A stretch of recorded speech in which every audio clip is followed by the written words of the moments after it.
Pancasila, akulah pendukungmu, patriot proklamasi, sedia berkorban untukmu.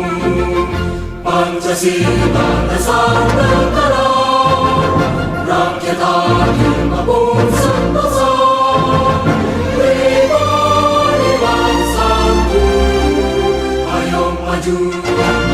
Ayo maju, maju, ayo maju, maju. Assalamualaikum warahmatullahi wabarakatuh. Salam sejahtera bagi kita semua. Saudara-saudari yang berbahagia, saya Masri Kudrat Umar, pengampu mata kuliah pendidikan Pancasila pada jurusan Fisika Universitas Madinah, hadir bersama materi membangun argumentasi tentang dinamika dan tantangan pendidikan Pancasila. Sebagaimana diketahui, pendidikan Pancasila mengalami pasang surut dalam pengimplementasian. Hal ini telah kami bahas pada seri-seri sebelumnya. Saudara, pada masa awal kemerdekaan, kebudayaan nilai-nilai Pancasila dilakukan dalam bentuk pidato-pidato para tokoh bangsa dalam rapat-rapat akbar yang disiarkan melalui radio dan surat kabar.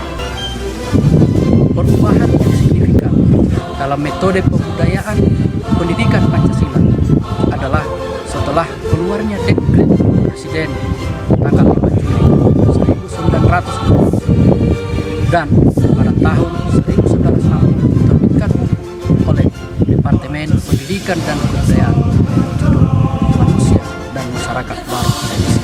Buku tersebut diterbitkan dengan maksud membentuk manusia Indonesia baru yang patriotik melalui pendidikan Pancasila.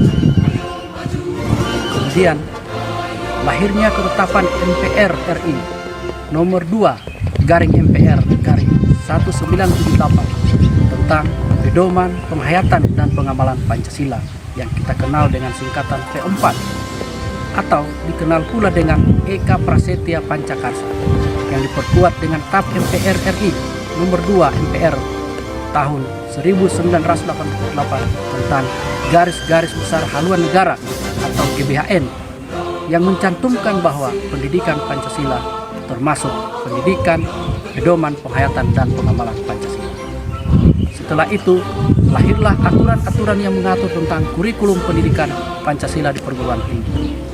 Sampai dengan penguatan keberadaan mata kuliah Pancasila di perguruan tinggi ditegaskan dalam Undang-Undang Republik Indonesia Nomor 12 Tahun 2012 tentang pendidikan Pancasila wajib dimuat dalam kurikulum pendidikan.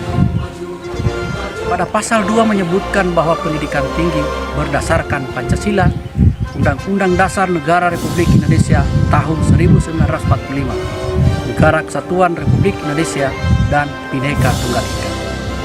Dan pada pasal 35 ayat 3 menentukan bahwa kurikulum pendidikan tinggi wajib memuat mata kuliah agama, pendidikan Pancasila, kewarganegaraan, dan bahasa Indonesia. Saudara-saudari mahasiswa yang berbahagia, tantangan pendidikan Pancasila ke depan sebagaimana disampaikan oleh Abdul Ghani yang menyatakan bahwa Pancasila adalah leitmotif dan leitstar atau dorongan pokok dan bintang petunjuk jalan. Tanpa adanya leitmotif dan leitstar dari Pancasila ini, kekuasaan negara akan menyeleweng. Oleh karena itu, segala bentuk penyelewengan harus dicegah dengan cara mendahulukan Pancasila, dasar filsafat dan dasar moral. Agar Pancasila menjadi dorongan pokok dan bintang petunjuk jalan, bagi generasi penerus pemegang estafet kepemimpinan nasional.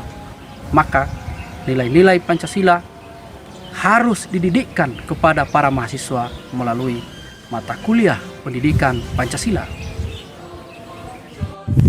Tantangannya ialah bagaimana menentukan bentuk dan format agar mata kuliah pendidikan Pancasila dapat diselenggarakan di berbagai program studi dengan menarik dan efektif. Tantangan ini dapat saja berasal dari internal perguruan tinggi, misalnya faktor-faktor ketersediaan sumber daya dan spesialisasi program studi yang makin tajam, yang menyebabkan kekurang tertarikan sebagian mahasiswa terhadap mata kuliah pendidikan Pancasila. Sedangkan tantangan yang bersifat eksternal antara lain adalah krisis keteladanan dari para elit politik dan maraknya gaya hidup hedonistik dari masyarakat.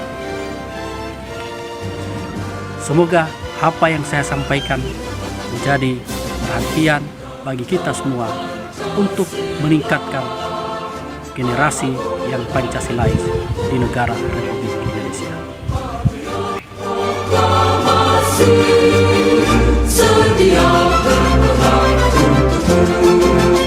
Pancasila dasar negara, rakyat mampu sentosa, pribadi bangsaku, ayo maju.